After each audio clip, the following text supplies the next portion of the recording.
alumna del tercer año de educación secundaria.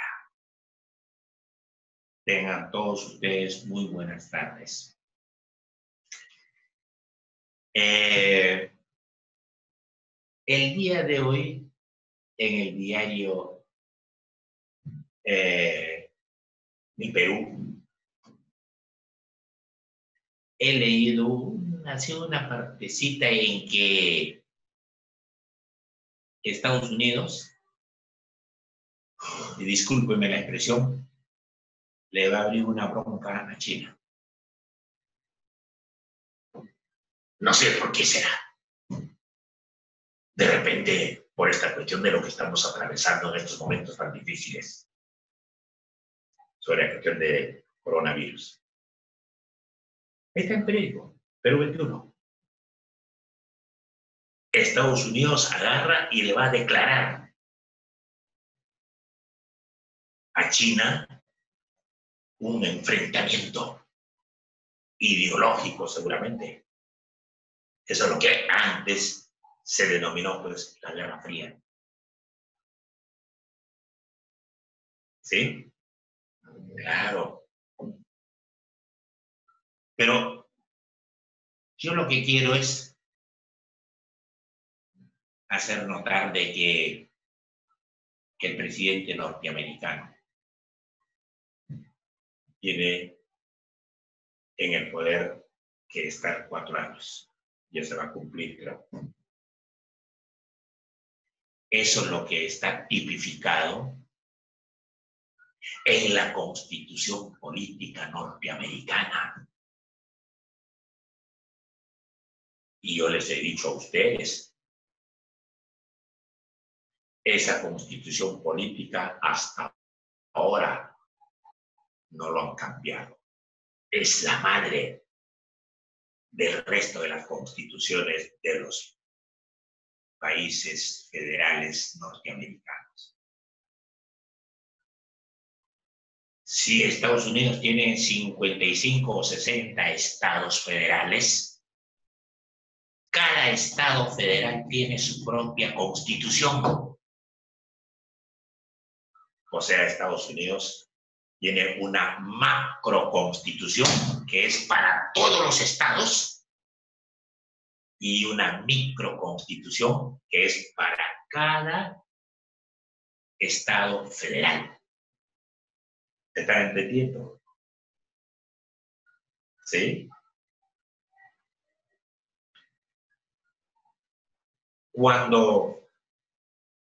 ¿Por qué migran los ingleses a Estados Unidos? La religión es la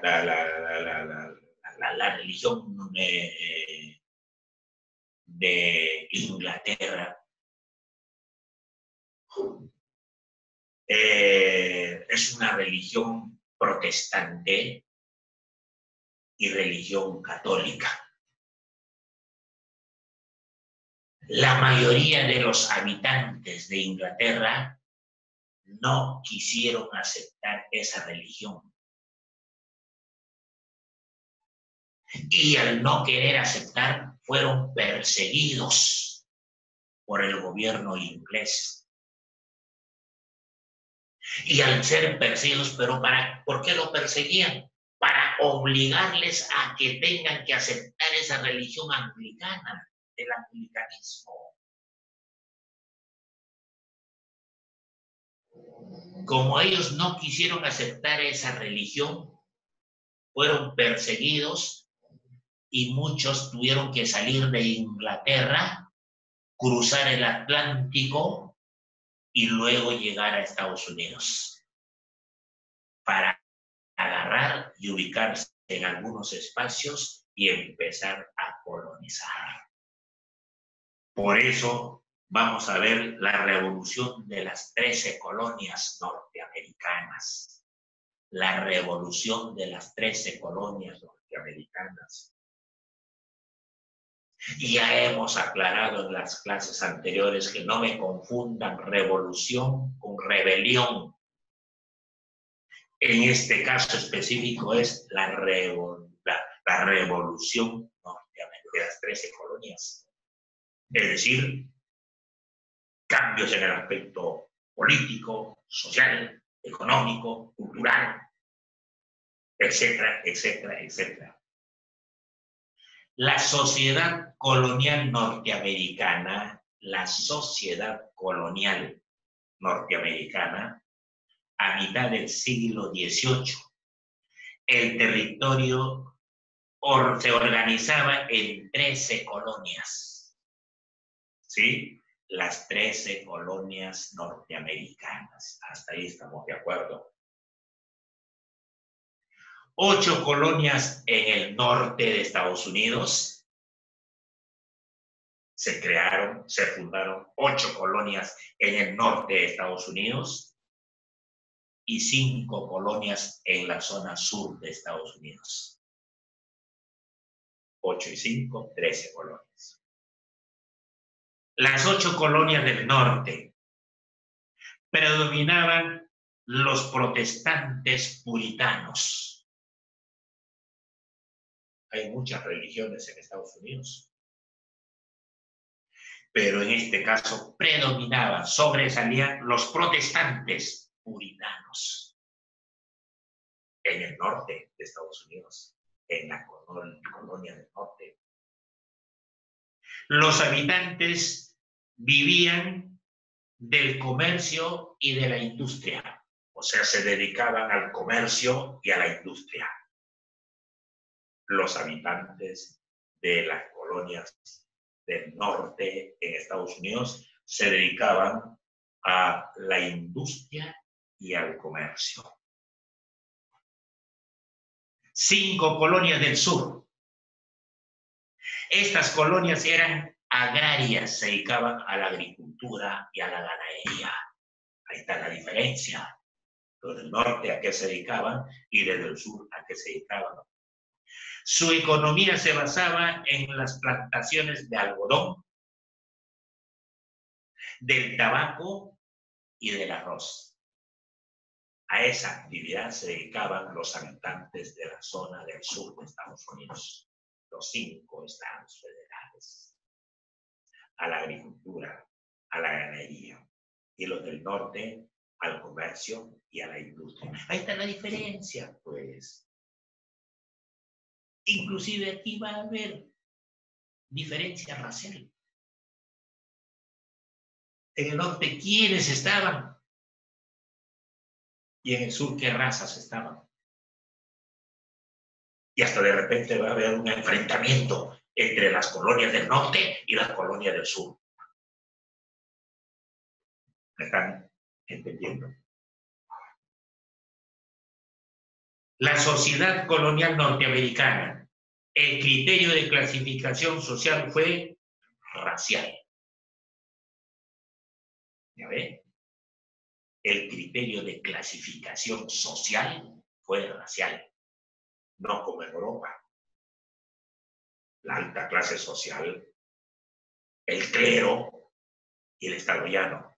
No, aquí era racial, de acuerdo a la raza, el criterio de clasificación social. Grupos de población, población blanca, grupo dominante. Lo del norte, grupo dominante, raza blanca, pues. Qué desgraciados. Y los esclavos negros se dedicaban a la agricultura. Los indígenas nativos eran vistos como enemigos y fueron excluidos de la sociedad colonial. Ni en el 1 ni en el 2. Los nativos, los originarios, los oriundos. Ni en el primero ni en el segundo. Repito, grupos de población, o sea, las clases sociales que existían en la colonia de Estados Unidos. La población blanca, los esclavos negros y los indígenas nativos. Los del norte, de las 8 colonias, la clase blanca. Lo de las 5 colonias, los negros. Y los aborígenes, los indígenas, no tenían pertenencia a una clase social, estaban abandonados, estaban olvidados, explotados. Ay, Dios mío. Sí. La crisis del sistema colonial. O sea, había pues enfrentamientos, crisis, momentos difíciles en el sistema colonial. Fueron de carácter económicos y políticos. Crisis económicas y políticas. Económicas, el gobierno británico, o sea, el gobierno inglés de Inglaterra, porque ellos estaban bajo el dominio del gobierno británico, porque eran colonia de Estados Unidos. ¿De quién? De los habitantes del gobierno de la zona norte de Inglaterra. El gobierno británico buscaba disponer de las materias primas de sus colonias. Quería hacer lo que le den en gana, pues, las materias primas con las materias primas. No desarrollar su industria. Nada que ver con las industrias en Estados Unidos, en las colonias. Todas las materias primas se lo llevaban rumbo ¿hacia dónde? Hacia Inglaterra, pues. ¿Para qué? Para allí procesarlos, pues. Y luego de haberlos procesados, obtener el producto, pues. Y de una vez que hemos obtenido el producto, a distribuirlos, pues, en los diferentes mercados, pues. Mercados nacionales y mercados internacionales. Eso es lo que hacía Inglaterra. Y para Estados Unidos, ¿no? Y de carácter político, en las colonias regía el pacto colonial que habían firmado entre los colonos y los colonizadores, un pacto colonial que concedían autonomía a los colonos cuyas asambleas podían recoger parte de los impuestos. Mentira. Después de una asamblea que realizaban los colonizados, de acuerdo al pacto, decían, pueden retirar ustedes una cantidad de los impuestos que han recaudado. Mentiras, todo era tan solamente en forma teórica, pero en la práctica, en praxis, no funcionaba eso. Acontecimientos significativos. ¿Qué hechos ocurren entonces de gran trascendencia, de gran significado? Estamos en Estados Unidos y en Inglaterra. Inglaterra lo está manejando a las colonias de Estados Unidos. Los habitantes de Estados Unidos, los originarios, los oriundos, los autóctonos, no pertenecen a ninguna clase social, están abandonados, pero sí bien explotados. ¿Qué sucedió en 1607? Llegada de los primeros colonos ingleses. Claro, la religión, el anglicanismo, que no quisieron aceptar, ya les he dicho, y eran perseguidos por el gobierno inglés. Entonces estos ingleses agarraban y cruzaban el Atlántico para llegar a Estados Unidos y empezar a colonizar. Fue en 1607. ¿Qué sucedió en 1760? El gobierno británico restringe el comercio de las colonias y regula los impuestos. Ahí está el problema. Restringe el comercio a los... concedía autonomía a las colonias cuya asamblea podían recoger parte de los impuestos. El gobierno británico restringe el comercio de las colonias y regula los impuestos. ya el comercio o intercambio comercial ya no es igual, pues tiene un control por parte del gobierno inglés, regula los impuestos. Cuando ellos querían, hay que aumentar impuestos. ¿Y a quién favorecía eso? Al gobierno, al Estado inglés. En 1773, Inglaterra establece la Tea Act. Se da el motín del té. Esto dice Tea Act, o sea, un acta, un documento, un acta sobre el tener que grabar más impuestos al té. Se da el motín del té por esta situación. Un grupo de norteamericanos van a tener que agarrar, cruzar el Atlántico hasta un cierto límite y voltear los cargamentos de té que venían de Inglaterra hacia Estados Unidos, hacia el puerto de Boston, en Estados Unidos. Es allí donde empieza el enfrentamiento entre los ingleses y los norteamericanos. En 1776, Declaración de la Independencia en Filadelfia, bajo la tutela de George Washington. Y siempre que miramos nosotros la moneda, digamos, el dólar, ahí tenemos la fotografía de Washington, ¿sí? Dice, Declaración de la Independencia en Filadelfia en 1776, jefe, George Washington.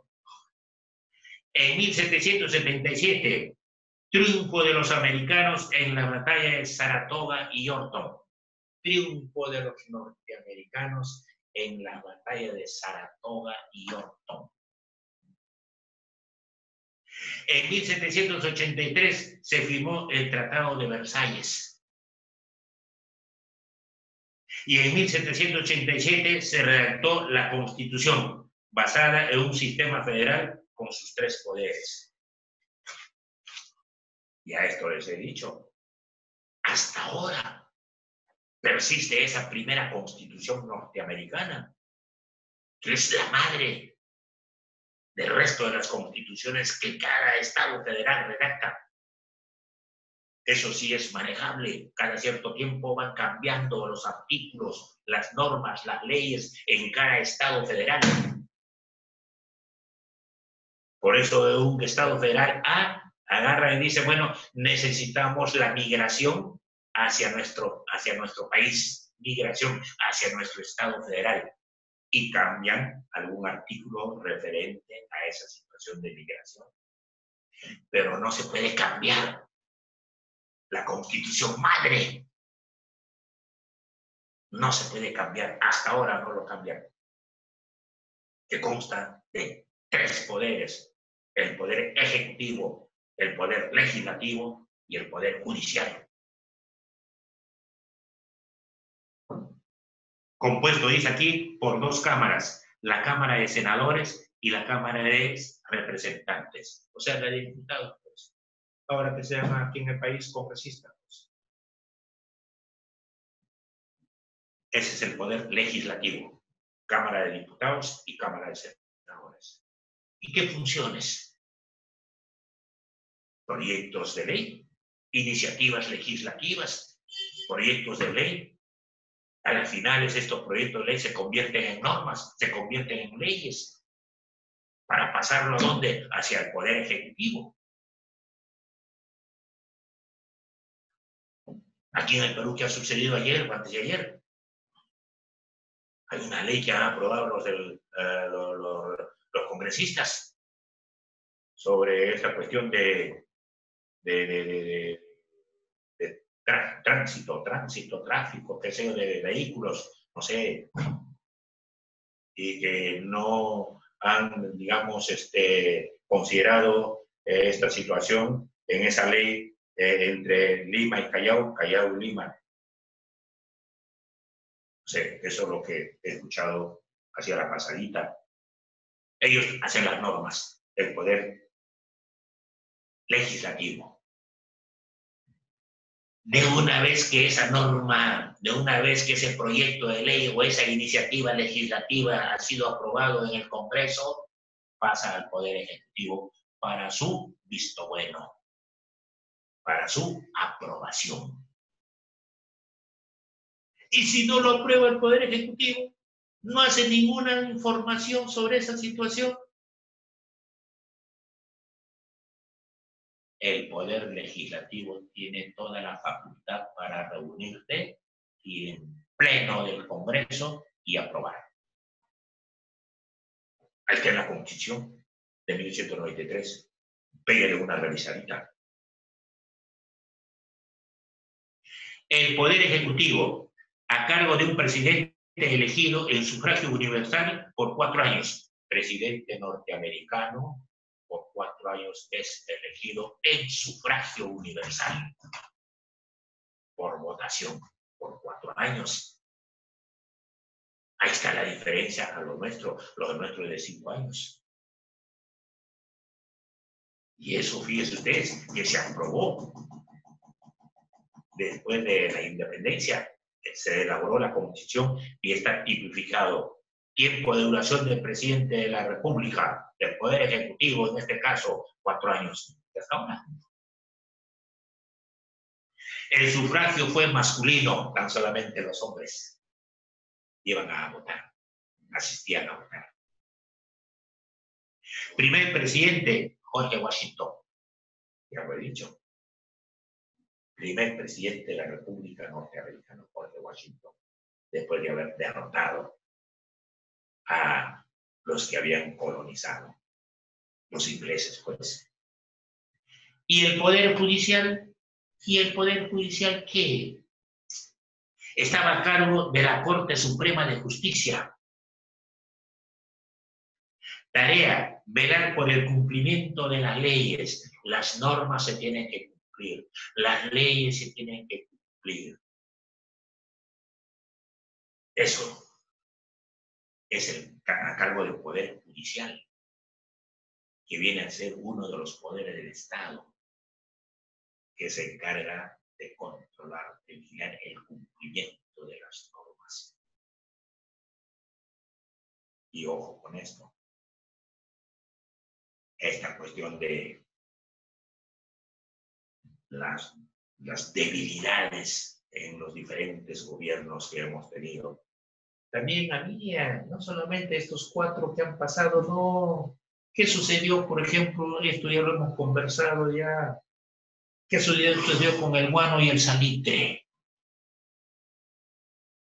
¿Acaso no hemos tenido nosotros, y las llantas? ¿Acaso no hemos tenido nosotros cualquier cantidad de ingresos económicos por la venta del guano y del salitre y del caucho para la fabricación de llantas? ¿Acaso mi amigo Ramón Castilla no dijo en ese tiempo, si Chile compra un barco, el Perú tiene que comprar 2 porque tenemos plata? Inclusive para pagar nuestra deuda externa, tenemos plata, gracias. ¿A qué? Al guano y al salitre y el caucho. Yo pregunto, ¿se pagaron? ¿Se cumplieron con el pago de la deuda que tuvo el Perú con el Fondo Monetario Internacional o con los países que le habían prestado? No. Se compraron los barcos que necesitaba el Perú para hacer frente a la guerra con Chile. No. ¿Qué sucedió después de la guerra con Chile? ¿Acaso nosotros no perdimos? Tanto por aire, por mar y por tierra, ¿sí o no? ¿Y quién sobresalió? ¿Acaso no fue Miguel Grau Seminario? Y cuando ocurrió esa pérdida por mar y por tierra, ¿acaso los habitantes de Europa Occidental no se preguntaban, oye, ¿y por qué ha perdido el Perú en la guerra con Chile? ¿Y esos comentarios acaso no llegó a San Marcos cuando funcionaba en el parque universitario, en la casona de San Marcos? Y había estudiantes que agarraban y empezaban, ¿a qué? A agarrar esa área para ver las causas, los factores, por qué ha perdido el Perú en la guerra con Chile. ¿Acaso no reconocen el darwinismo científico? ¿Y esto lo que les estoy hablando acaso no pertenece al darwinismo social? ¿Por qué? Porque los sociólogos acaso no dijeron en conclusión de que nosotros habíamos perdido la guerra con Chile porque nuestro ejército, nuestros soldados eran deficientes. Eran deficientes. Eso está escrito en la historia. ¿Acaso no tenían esa capacidad para razonar, para pensar nuestros soldados? Por el color de la piel. A la final es que sale el darwinismo social. Perdimos en la guerra con Chile, dijeron los profesionales de ese campo, de la sociología. Hemos perdido en la guerra con Chile porque hemos tenido nosotros soldados ineficientes, ineficaces. No tenían esa capacidad para razonar, y por el color de la piel, porque los blancos son inteligentes y los indios no inteligentes. Los blancos razonaban muy bien y los indios sin uso de la razón. ¿Estás de acuerdo tú con eso? ¿Estás de acuerdo tú con eso? ¿Con el darwinismo social? Dime. No me confundas con el darwinismo científico. Estoy hablando del darwinismo social, que fue durante la guerra con Chile, por qué habíamos fracasado en la guerra con Chile. Y sacan por el darwinismo social. La raza blanca es superior a la raza indígena. ¿Estás de acuerdo tú con eso? Si me dices sí, ¿por qué? Y si me dices no, también ¿por qué? ¿Me has entendido? Oiga, qué bonito la historia. Qué bonito la historia. Que nos permite recorrer el pasado. He tenido que llegar hasta Ramón Castilla. Bueno, el salitre, el caucho. Nos permite recorrer el pasado, vivir el presente, como estamos ahora. Y tenemos que avisorar hacia el futuro. Tenemos que pensar hacia mañana. Ustedes sobre todo. Ustedes van a ser los responsables. Tienen que planificar los hechos históricos que debemos hacer en el futuro. ¿Está claro? Primera pregunta.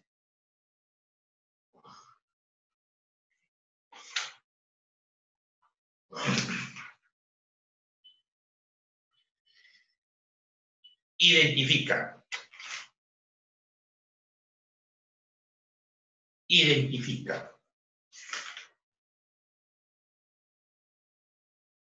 ¿Qué características tenía la sociedad colonial norteamericana? ¿Qué características tenía la sociedad colonial norteamericana?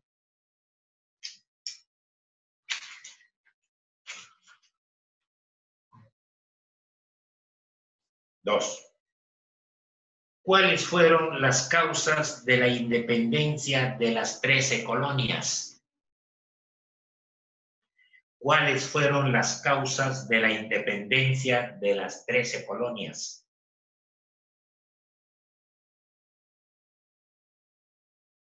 Y tres, ¿cuáles fueron los ideales? ¿Cuáles fueron los ideales y acciones de George Washington?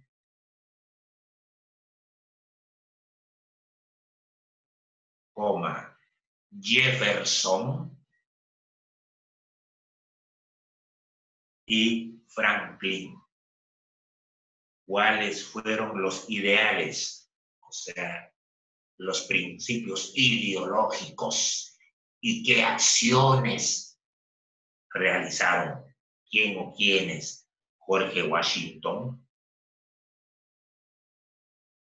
Jefferson